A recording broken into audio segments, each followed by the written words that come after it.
الحمد لله نحمده ونستعينه ونستغفره ونؤمن به ونتوكل عليه ونعوذ بالله من شرور أنفسنا ومن سيئات أعمالنا من يهده الله فلا مضل له ومن يضلله فلا هادي له ونشهد أن لا إله إلا الله وحده لا شريك له ونشهد أن سيدنا ومولانا محمدا عبده ورسوله صلى الله عليه وعلى آله وأصحابه وبارك وسلم تسليما كثيرا أما بعد فأعوذ بالله من الشيطان الرجيم بسم الله الرحمن الرحيم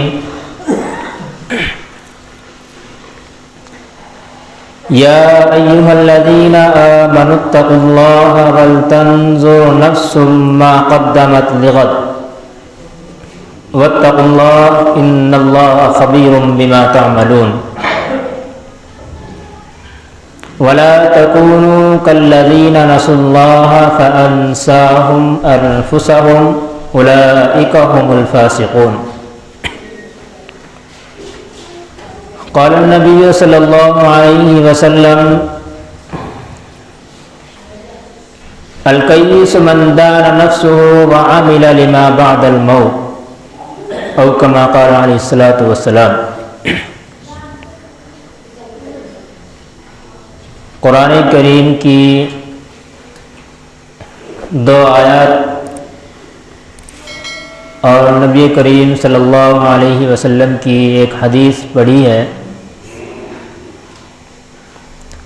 اللہ تعالیٰ سے دعا ہے کہ اللہ تبارک و تعالی صحیح طرح سے بات کہنے کی، سننے کی، سمجھنے کی اور پھر ہم سب کو اس پر عمل کی توفیق نصیب فرمائے۔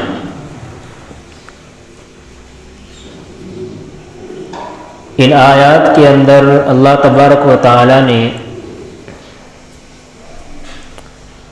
دو حکم دیے۔ یا ایھا الذین آمنوا اتقوا اللہ، اے ایمان والو اللہ سے ڈرو۔ وَلْتَنْظُرْ نَفْسٌ مَا قَدَّمَتْ لِغَدٍ،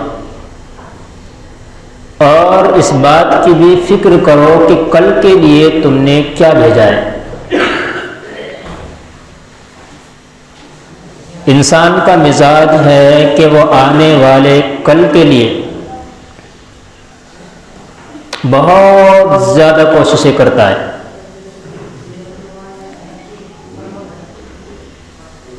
لیکن ایک کل وہ ہے جس کو اللہ تبارک و تعالی نے قرآن کریم میں لغت کہہ کر پکارا ہے، اور ایک کل وہ ہے جو آپ اور ہم بولا کرتے ہیں۔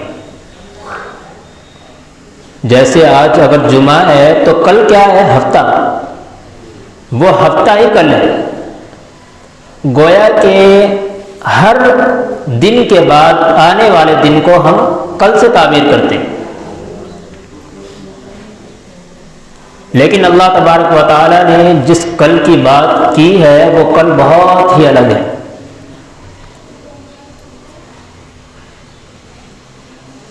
افسوس کی بات ہے کہ جس کل کا ذرہ برابر بھی انسان کو یقین نہیں ہے، جس کو کوئی ایک مومن بھی یہ بات یقین کے ساتھ نہیں کہہ سکتا کہ کل کو میں زندہ رہوں گا، اس کل کے لیے ہم کتنی فکر کرتے ہیں اور کتنی تکلیف اور مشقتیں برداشت کرتے ہیں۔ اللہ تعالیٰ نے قرآن کریم میں بہت سارے ارشادات، بہت ساری جگہوں پر انسانوں کو پکارا ہے۔ کہیں آیا ہے یا ایھا الناس، اے لوگو، کہیں آیا ہے منافقون، کہیں آیا ہے یہود، کہیں آیا ہے نصارہ، لیکن یہاں پر اللہ تعالیٰ نے جو زور دیا ہے یا ایھا الذین آمنوا، اے وہ لوگ جنہوں نے میرے قرآن کریم کو کتاب مان لیا ہے۔ گویا کہ ہم نے کہا ہے کہ یا اللہ ہم تجھ پر ایمان لے کر کے آتے ہیں، تیرے نبیوں پر اور تیری تمام کتابوں پر۔ جب چھوٹے چھوٹے بچے ہوا کرتے ہیں مدارس کے اندر، مکتب کے اندر، تو کلمے یاد کرانے کے بعد ایک چیز یاد کرائی جاتی ہے جس کو ہم اور آپ ایمان مفصل اور ایمان مجمل کے نام سے جانتے ہیں۔ کبھی ان الفاظ کے اندر غور کرنا، چھوٹی سے چھوٹی کتاب کے اندر جس میں یہ دعا لکھی ہوئی ہے، میری نظروں سے کہیں ایسا نہیں گزرا کہ انہوں نے اس کے نیچے اردو ترجمہ نہ کیا ہو۔ اکثر و بیشتر آج کل کی جو کتابیں ہیں چھوٹی چھوٹی نماز کی، اور یہ ایمان مفصل اور ایمان مجمل لکھی ہوئی ہے، ان کے نیچے اس کا ترجمہ آپ کو ضرور ملے گا۔ کیا کہتے ہیں ہم لوگ؟ آمنت باللہ و ملائکتہ، میں ایمان لایا اللہ پر اور اس کی فرشتوں پر، وکتبہ اور اس کی کتابوں پر، ورسلہ اور اس کے رسولوں پر۔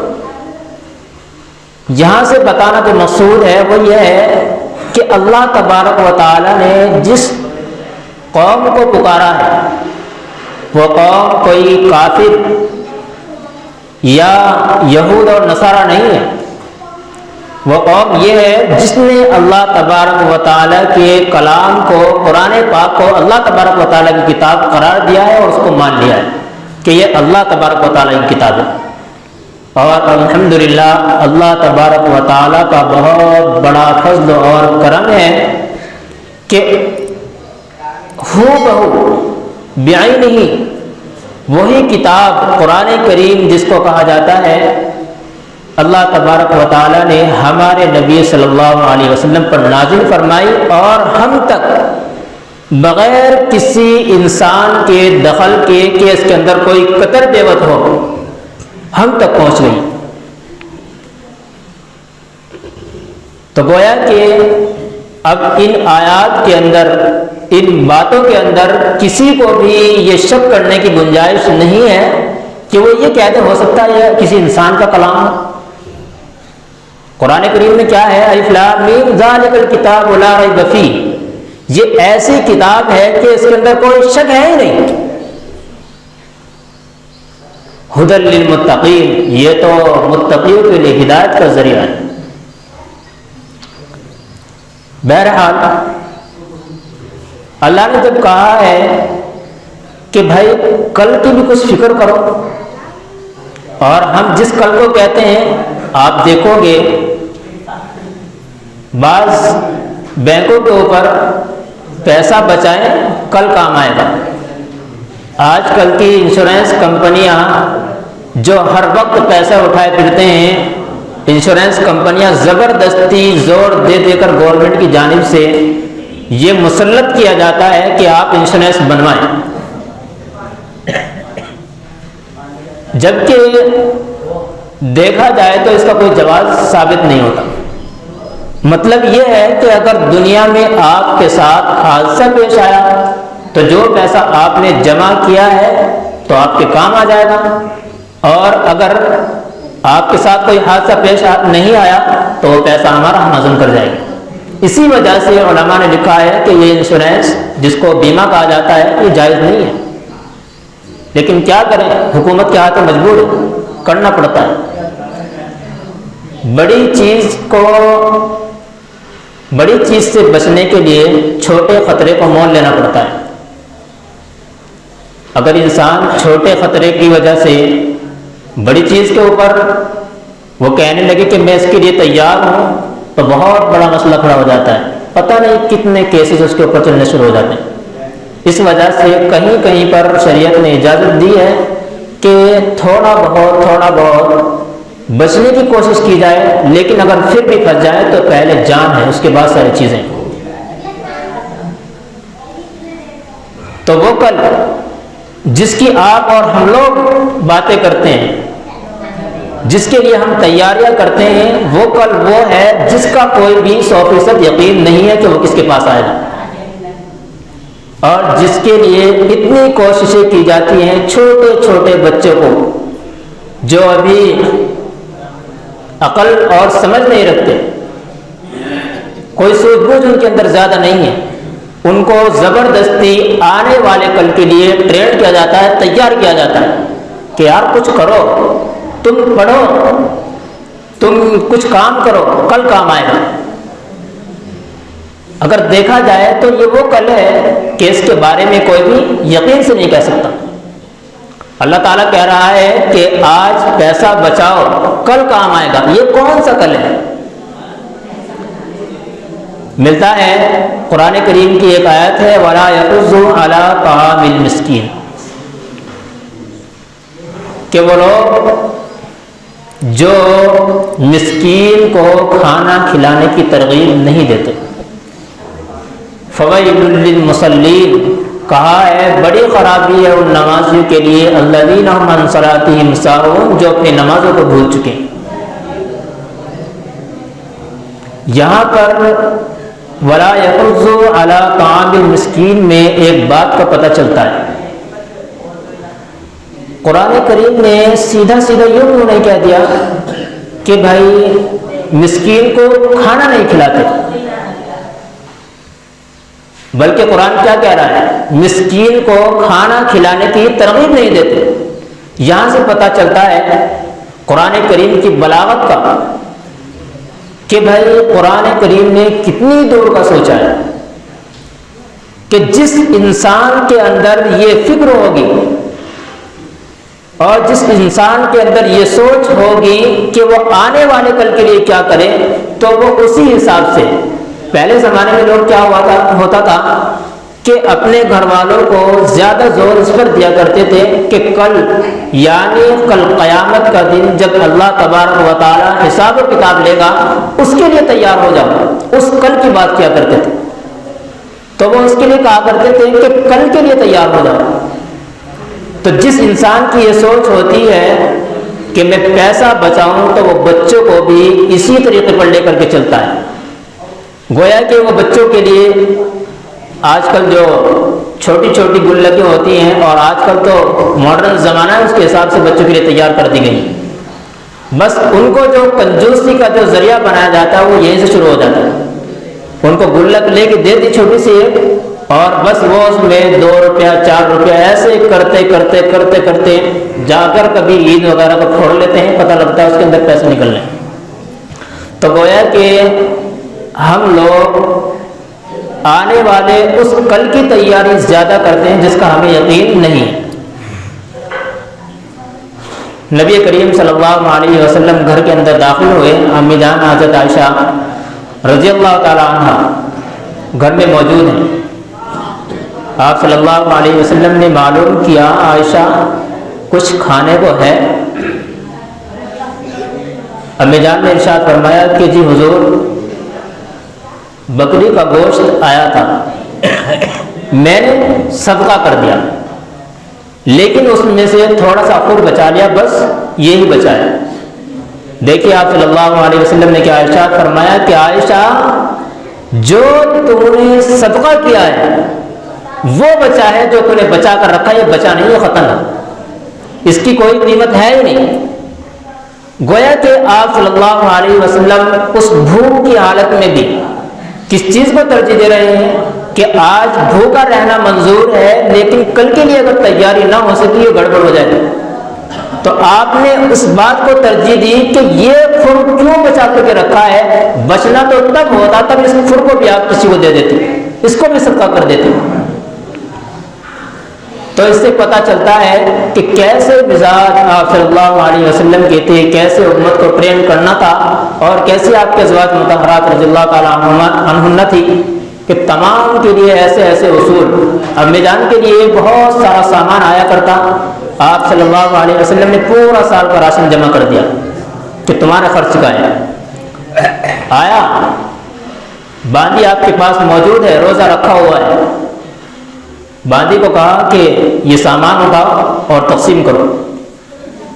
آپ یہ حدیث فضائل اعمال جو مساجد کے اندر جن کی تلاوت ہوتی ہے بہت اچھے طریقے سے سن سکتے ہیں, سمجھ سکتے ہیں وہاں سے بھی. تو کیا کام کیا, باندی نے اٹھا کر کے تقسیم کرنا شروع کر دیا. اب جب سب ختم ہو گیا, سب کچھ شام کا وقت ہو گیا, اب روزہ کھولنا تھا. امی جان نے کہا کچھ بچا ہے؟ باندی نے کہا نہیں. آپ نے کہا کوئی بات نہیں, کوئی بڑی بات نہیں ہے ہمارے لیے. پانی پیا, روزہ افطار ہو گیا. تو کیا ہے, چاہتی جب پورے سال کا راشن اب مل رہا ہے تو اٹھا کر کے کوٹھیوں میں جمع کر دیں, اپنے ٹنکیوں کے اندر, اپنے صندوقوں کے اندر جمع کر دیں. کر سکتی تھی لیکن نہیں. پتہ چلتا ہے انسان کے ان حالات سے.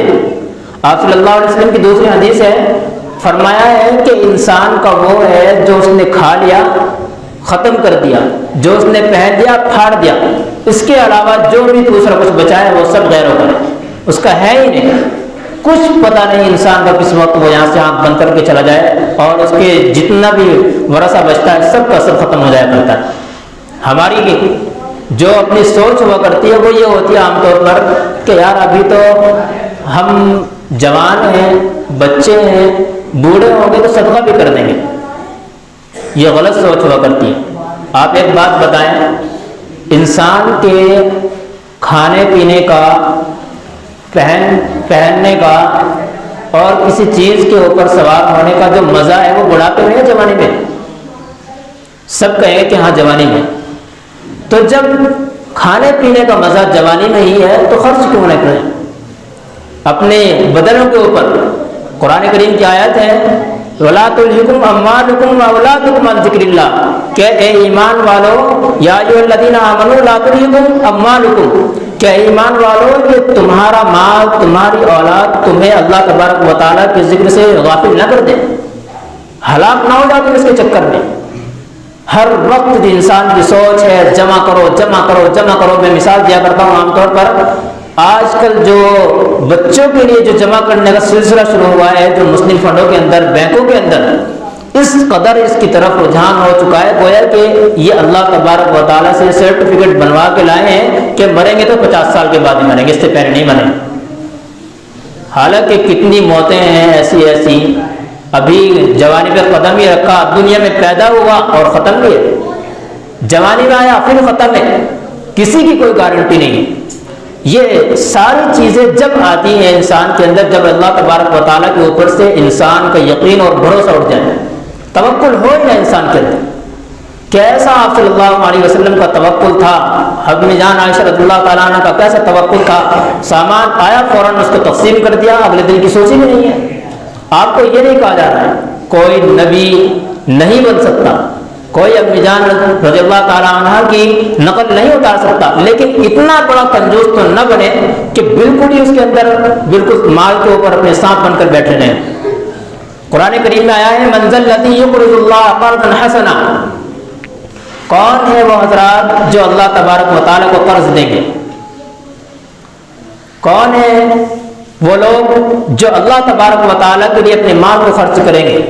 کیوں؟ کیا ضرورت پڑی ہے؟ اللہ فقیر ہے. حدیث شریف میں آیا ہے اللہ تبارک و تعالیٰ ارشاد فرمائیں گے کہاں ہیں وہ لوگ جنہوں نے میں جب بھوکا تھا مجھے کھلایا تھا؟ کہاں ہیں وہ لوگ جس وقت میں ننگا تھا اور مجھے انہوں نے کپڑے پہنائے تھے؟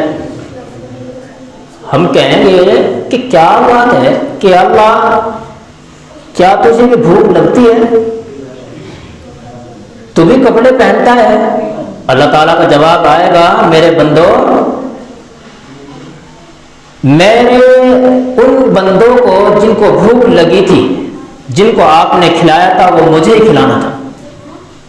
میرے وہ بندے جن کو کپڑے کی ضرورت تھی، جن کو آپ نے کپڑا دیا تھا، وہ مجھے ہی پہنانا تھا گویا کہ اللہ تعالیٰ تو بہت زیادہ اپنے بندوں سے محبت کرتا ہے، جس کی بیس پر یہ کہا جاتا ہے نا، آپ نے سنا ہوگا بعض مرتبہ ایسے ہی جو والدین ہوتے ہیں جب کوئی سامان نیا گھر کے اندر آتا ہے کھانے پینے کا تو کہتے ہیں کہ امی تھوڑا سا تو بھی لے لیں، تو کیا کہتی ہیں امی کہ بیٹا تو نے کھا لیا میں نے بھی کھا لیا، حالانکہ وہاں تو ایک لقمہ بھی پیٹ میں نہیں گیا ابھی، زبان تک گیا ہی نہیں ہے۔ تو بھئی ایسا کام کیوں کریں؟ اللہ تعالیٰ تو یہی ہے جو آپ کے سامنے موجود ہے، یہیں سے اللہ تبارک و تعالیٰ آپ کی نجات کا ذریعہ بنائے گا، آپ کو بتائے گا کہ یہی ہے کہ جن کے اوپر تم نے خرچ کیا ہے آج یہ تمہارے کام آ رہا ہے۔ اسی کے لیے قرآن کریم نے کہا ہے یا ایھا الذین آمنوا اتقوا اللہ ولتنظر نفس ما قدمت لغد، کہ اے ایمان والو اللہ سے ڈرو اور اپنے آنے والے اس کل کی بھی فکر کرو جو کل آنے والا ہے اور جس کا آنا یقینی اور برحق ہے، اس کے اندر بھی کوئی شک اور شبہ کی گنجائش نہیں۔ تو ان چیزوں کے لیے ہمیں خرچ کرنا چاہیے۔ آپ کی مساجد ہیں، مدارس ہیں، غریب ہیں، فقراء ہیں، لیکن آج کل جو یہ ایک لوگوں نے کاروبار سا اور پیشہ سا بنا لیا ہے مانگنے کا، ان کو ذرا تھوڑا سوچ سمجھ کر دیا کریں۔ آپ کہیں گے آپ کیا دماغ خراب ہے، ایسی ایسی باتیں ہو رہی ہیں؟ نہیں، اگر آپ ان کی تحقیق کریں گے تو اتنے بڑے بڑے پراپرٹی باز آپ کو ملیں گے کہ آپ سوچ بھی نہیں سکتے، ایسا موجود ہے آج بھی، اور آپ کے علاقے میں ملیں گے انشاءاللہ۔ آپ ذرا تحقیق تو کریں، تھوڑا سوچ سمجھ کر، انکار نہیں کیا جا رہا ہے، آپ نہ دیں، تھوڑا سوچ سمجھ کر دیکھ لیں کہ بندہ کس کیٹیگری کا ہے، کیسا آدمی ہے، کہاں سے آ رہا ہے، کون ہے۔ اگر آپ کو معلوم ہے کہ صحیح ہے تو دے دیں کہ بھئی یہ تو ہر بار ہی آتی ہے۔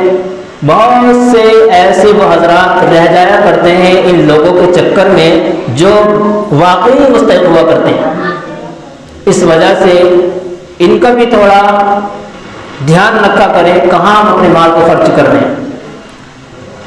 تو بس یہی باتیں ہیں جن کے لیے اللہ تبارک و تعالیٰ ہمیں تیار کرنا چاہتا ہے کہ اپنے آنے والے کل کی کچھ فکر کریں۔ اللہ تعالیٰ ہمیں سمجھ کے اور عمل کی توفیق نصیب فرمائے۔